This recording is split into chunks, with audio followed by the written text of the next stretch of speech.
तो क्या हाल है आप सभी के। उम्मीद करते हैं सब अच्छे होंगे, सब बढ़िया होंगे, अपने अपने घर पर मौज काट रहे होंगे। तो देखिए, जैसे कि आपको पता है कि 9 सितंबर से लेकर 10 सितंबर तक दिल्ली के भारत मंडपम जो एक ऑडिटोरियम है, वहाँ पर एक G20 का समिट चला, जिसमें जो G20 के जो मेंबर देश है और जो इन्वाइटीज़ है उनको यहाँ पर बुलाया गया और बातचीत की गई। भाई, देश का जो फ्यूचर है, दुनिया का जो फ्यूचर है, वो क्या होने वाला है।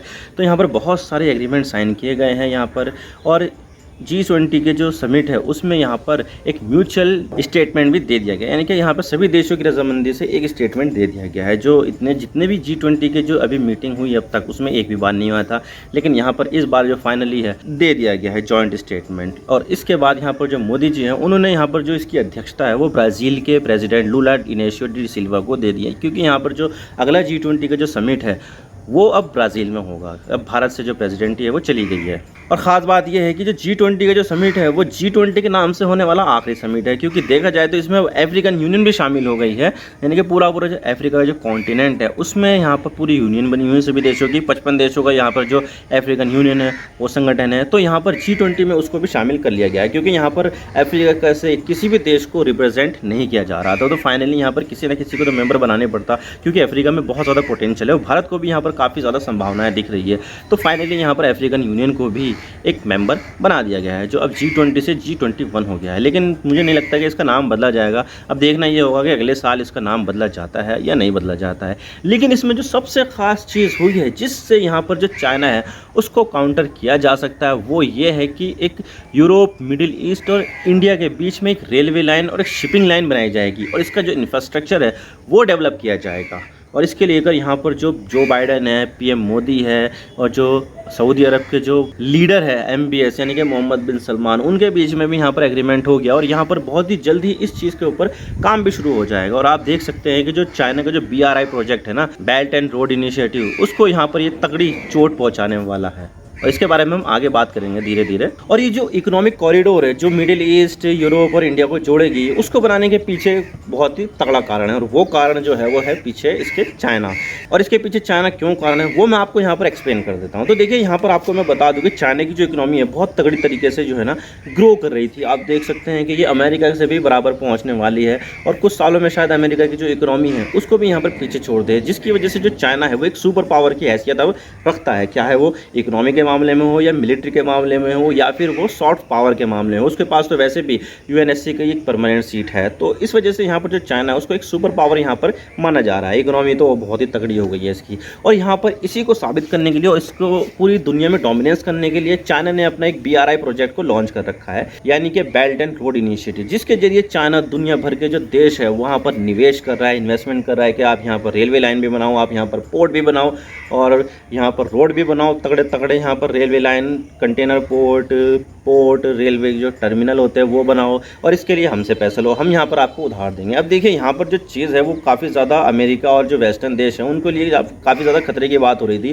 क्योंकि चाइना का जो दुश्मनी है वो वेस्टर्न देशों और अमेरिका के साथ काफ़ी ज़्यादा है। वो तो आपको पता ही चल रही होगी, क्योंकि वेस्टर्न कंट्रीज़ है, अमेरिका वगैरह ये कैपिटलिज्म को फॉलो करते हैं। जो चाइना है वो कम्युनिज्म को फॉलो करता है, और वहाँ पर सिर्फ एक पार्टी का शासन है, यानी कि कम्युनिस्ट पार्टी ऑफ चाइना। तो यहाँ पर आइडियोलॉजिकली काफ़ी ज़्यादा डिफरेंसेस है। और यहाँ पर जो चाइना है वो अमेरिका के लिए अब रशिया के बाद सबसे बड़ा खतरा बना हुआ है। तो यहाँ पर जो चाइना है वो पूरी दुनिया को डोमिनेट करने के लिए, मार्केटिंग करने के लिए, माल पहुँचाने के लिए, एक्सपोर्ट करने के लिए, अपनी धाक जमाने के लिए यहाँ पर BRI प्रोजेक्ट को एक हथियार की तरह इस्तेमाल कर रहा है कि हम यहाँ पर भी आपको जुड़ जाएंगे, हम यहाँ से भी आपको जुड़ जाएंगे, हम ये कर देंगे, हम वो कर देंगे। और इस तरह से यहाँ पर जो चाइना है वो दूसरे देशों को कर्जा दे रहा है और अपने कर्ज के जाल में फंसा रहा है। लेटेस्ट एग्जाम्पल तो आपको पता ही है, श्रीलंका। अब श्रीलंका को इतना ज़्यादा कर्ज दे दिया कि वो लौट आने की स्थिति में था ही नहीं, तो वो कंगाल हो गया, पूरा बैंकरप्ट हो गया। और यहाँ पर पाकिस्तान की भी हालत कुछ खास नहीं है। पाकिस्तान में तो वैसे ही फाइनेंशियल क्राइसिस आ गई है, वहाँ पर खाने के वांदे पड़े हुए हैं, जिसकी वजह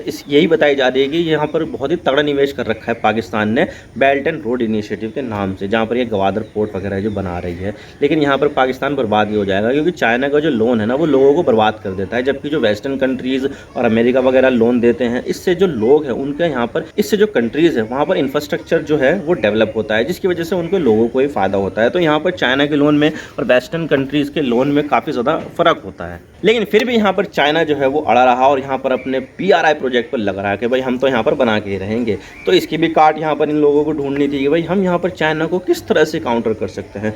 तो काउंटर करने के लिए हमें भी तो कुछ ना कुछ ऐसा इंफ्रास्ट्रक्चर का प्रोजेक्ट लॉन्च करना पड़ेगा, ताकि यहाँ पर जो दो देश हैं वो चाइना से दूर चले जाए और हमारे तरफ आ जाए। अब देखिए यहाँ पर ये इतना ज़्यादा आसान नहीं होने वाला था, क्योंकि यहाँ पर पूरी दुनिया को जोड़ने की बात थी, तो काफ़ी सारे लोगों को यहाँ पर इन्वॉल्व होना पड़ता है, काफ़ी ज़्यादा देशों को यहाँ पर इन्वॉल्व होना पड़ता है। और ये जो मिडिल ईस्ट, यूरोप और इंडिया का जो कॉरिडोर है वो भी कुछ ऐसे ही कॉरिडोर है जो PRI की काट में बनाया गया है कि भाई यहाँ पर इसको ख़त्म करो, अब हमारे प्रोजेक्ट के साथ आप जुड़ जाओ। और इसके अलावा सिर्फ चाइना ही वजह नहीं है, बल्कि यहाँ पर जो एक वजह है वो स्वेज नहर भी है, क्योंकि देखा जाए तो दुनिया के काफ़ी ज़्यादा जो माल है वो स्वेज नहर के ज़रिए ईस्ट से वेस्ट और वेस्ट से ईस्ट में जाता है। भारत भी यहाँ पर स्वेज नहर का इस्तेमाल करता है, क्योंकि यहाँ पर अगर हम स्वेज नहर का इस्तेमाल करेंगे तो यहाँ पर काफ़ी ज़्यादा आसान हो जाता है। अगर हम नॉर्दर्न सी रूट की तरफ जाएंगे तो बहुत ज़्यादा लंबा पड़ेगा, समय ज़्यादा लगेगा, पैसा भी बहुत ज़्यादा खर्च होगा। और अगर हम साउथ अफ्रीका के रूट से जाए तो तब भी यहाँ पर ये दिक्कत है, बहुत ज़्यादा समय लग जाएगा और बहुत ज़्यादा पैसा खर्च करना पड़ेगा, फ्यूल ज़्यादा लग जाएगा, भाई टाइम तो वैसे भी बहुत ज़्यादा लगेगा। तो यहाँ पर जो स्वेज नहर का जो रास्ता है वो काफ़ी ज़्यादा बढ़िया माना जाता है, जिसकी वजह से यहाँ पर जो समय है और जो पैसा है वो भी बच जाता है ट्रांसपोर्टेशन में। लेकिन यहाँ पर पिछले साल आपको पता है कि एक एवरग्रांडे नाम से एक शिप था, वो वहाँ पर फंस गया था, जिसकी वजह से यहाँ पर कई दिनों का जाम लग गया, कई किलोमीटर का जाम लग गया।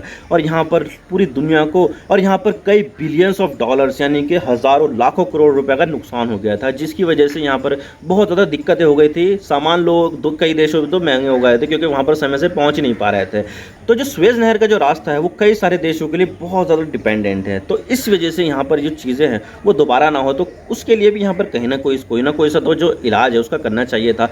तो यही चीज़ यहाँ पर ये आती है, यूरोप, मिडिल ईस्ट और इंडिया कॉरिडोर, यानी कि IMEC कह लो इसको, IMEC।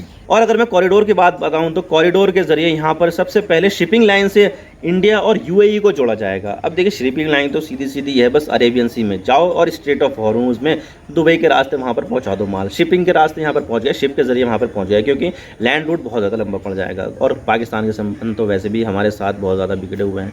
तो यहाँ पर शिपिंग का इस्तेमाल किया जाएगा, जहाज़, पानी के जहाज़ों से यहाँ पर माल जो है वो पहले UAE जाएगा और फिर UAE से सऊदी अरब, जॉर्डन और इजराइल होते हुए रेलवे लाइन बनाई जाएगी। आपको मैं बता दूं कि अभी इजराइल के और सऊदी अरब के साथ संबंध ठीक नहीं है, लेकिन जल्दी यहाँ पर संबंध जो है वो बनने वाले हैं, क्योंकि ये दोनों देश जो है वो नॉर्मलाइजेशन और रिकग्निशन के ऊपर बात कर रहे हैं। तो जल्दी हो ये डील होने वाली है दोनों देशों के बीच में, तो यहाँ पर जो संबंध है वो सामान्य हो जाएंगे, जिसकी वजह से यहाँ पर जो रेलवे लाइन है वो भी बनाना पॉसिबल हो जाएगा। तो यहाँ पर UAE तक हमारा सामान आया, UAE से गया सऊदी अरब, सऊदी अरब से जॉर्डन होते हुए इजराइल के हाइफा पोर्ट चला गया। अब हाइफा पोर्ट है, वहाँ से रेलवे लाइन बनाना तो नामुमकिन ही है। तो वहाँ से ये शिपिंग के रास्ते या तो इटली चले जाएगा या फिर ये माल जाएगा फ्रांस, क्योंकि इटली और फ्रांस दोनों ही G20 के मेंबर है और ये जो डिक्लेरेशन साइन हुआ है वो भी G20 में ही साइन हुआ है। तो यहाँ पर मोस्ट प्रोबेबली या तो इटली होगा या फ्रांस होगा, या दोनों भी हो सकते हैं, या फिर यहाँ पर ग्रीस की भी एंट्री हो सकती है। और यहाँ पर इंडियन माल इन तीनों देशों में उतरता है, तो समझ लीजिए यूरोप में उतर रहा है। और ये सारे के सारे जितने भी यूरोपियन देश है वो रेलवे लाइन से एक दूसरे से बहुत ही बेहतर तरीके से कनेक्टेड है, बहुत ही फास्ट रेलवे लाइन से कनेक्टेड है। तो यहाँ पर एक भी देश में सामान अगर हमारा आ गया तो इस वजह से पूरे यूरोप में पहुंच जाएगा ये। और रेलवे के जो जरिए ट्रांसपोर्ट किया जाता है वो काफ़ी ज़्यादा सस्ता भी पड़ता है एज़ कम्पेयर टू ट्रक से ट्रांसपोर्ट करना। और मैं आपको बता दूं कि जो कॉरिडोर बन रहा है इसमें सिर्फ और शिपिंग लाइन ही नहीं बनेगी और ट्रांसपोर्टेशन लाइन ही नहीं बल्कि यहाँ पर इलेक्ट्रिसिटी लाइन भी बनेगी, हाई स्पीड डेटा केबल भी बनाया जाएगा और यहाँ पर हाइड्रोजन की जो पाइपलाइन है वो भी बनाई जाएगी। तो यहाँ पर एक ही प्रोजेक्ट में सारे के सारे जो एस्पेक्ट है वो सारे कवर हो रहे हैं, जो किसी देश के लिए काफ़ी ज़्यादा इंपॉर्टेंट माने जाते हैं। लेकिन आपके मन में भी सवाल हो रहा होगा कि यहाँ पर तो स्वेज नहर को रिप्लेस करने के लिए हमने एक नॉर्थ साउथ ट्रांसपोर्ट कॉरिडोर बनाया था NTSC, जो पहले इंडिया से ईरान जाने वाला था, फिर ईरान से आर्मेनिया के रास्ते होते हुए रशिया जाता था और रशिया के बाद फिर पूरे यूरोप में जाता था। तो उसका क्या हुआ? तो मैं आपको बता दूं कि ये जो कॉरिडोर है वो इतना ज़्यादा अभी सक्सेसफुल माना जा नहीं रहा है, क्योंकि मैं आपको बता दूं इसके पीछे जो वजह है वो ये है कि रशिया और ईरान के ऊपर लगा हुआ तगड़ा सैंक्शन, क्योंकि अमेरिका यहाँ पर और जो वेस्टर्न कंट्रीज़ है वो रशिया और ईरान को पूरी तरह से दुनिया से अलग थलग करना चाहते हैं, पूरी दुनिया से आइसोलेट करना चाहते हैं। तो वो इस प्रोजेक्ट के लिए क्यों आगे बढ़ेंगे? और इंडिया के लिए भी ये काफ़ी ज़्यादा खास होता नहीं, क्योंकि यहाँ पर उल्टा रास्ता पड़ता है इंडिया के लिए। पहले यहाँ पर ईरान के बंदर अब्बास पोर्ट में जाओ, फिर रेलवे के ज़रिए आर्मेनिया क्रॉस करो, आर्मेनिया के बाद रशिया क्रॉस करो, बहुत ही लंबा चक्कर पड़ जाता। और रशिया के संबंध तो आपको तो पता ही है, यूक्रेन वॉर की वजह से वेस्टर्न कंट्रीज़ के साथ कितने ख़राब है। पूरे जो इनकमिंग है रशिया से आने वाली उसको पूरा ब्लॉक कर रखा है, सैंक्शन लगा रखे हैं। तो हमारे लिए ये जो NTSC का जो कॉरिडोर है उसको इस्तेमाल करना पॉसिबल था ही नहीं। तो इस वजह से हमें यहाँ पर एक ऑल्टरनेट जरिए की तलाश थी। वैसे ये पॉसिबल हो सकता है, और वो भी सेंट्रल एशिया को जोड़ने के लिए। यूरोप के लिए तो फिर भी पॉसिबल नहीं है, लेकिन सेंट्रल एशिया को ज़रिए ज़रूर हो सकती है, क्योंकि सेंट्रल एशिया में हमारी अभी पहुंच अभी लिमिटेड ही है। तो जो लिमिटेड पहुंच है वो हमारी ईरान के ज़रिए और ज़्यादा एक्सटेंडेड हो जाएगी। तो ये तो जो प्रोजेक्ट है वो काफ़ी ज़्यादा अभी भी वायबल है। लेकिन जो नया वाला प्रोजेक्ट बन रहा है यूरोप, मिडिल ईस्ट और इंडिया के बीच में, ये स्वेज नहर को रिप्लेस करने के भी काम आ सकता है। और हो सकता है कि इससे और भी ज़्यादा जो देश है दूसरे, वो भी यहाँ पर जुड़ जाएं इससे। आई होप आपको सारी बातें समझ में आ गई होगी। अगर वीडियो थोड़ा सा भी पसंद आया तो लाइक कर देना, वरना डिसलाइक कर देना, लेकिन चैनल को सब्सक्राइब जरूर कर देना। आपके एक सब्सक्रिप्शन से हमें आगे कंटेंट बनाने की मोटिवेशन मिलती है। Thank you for watching. I really appreciate your precious time. God bless you all. Now signing off.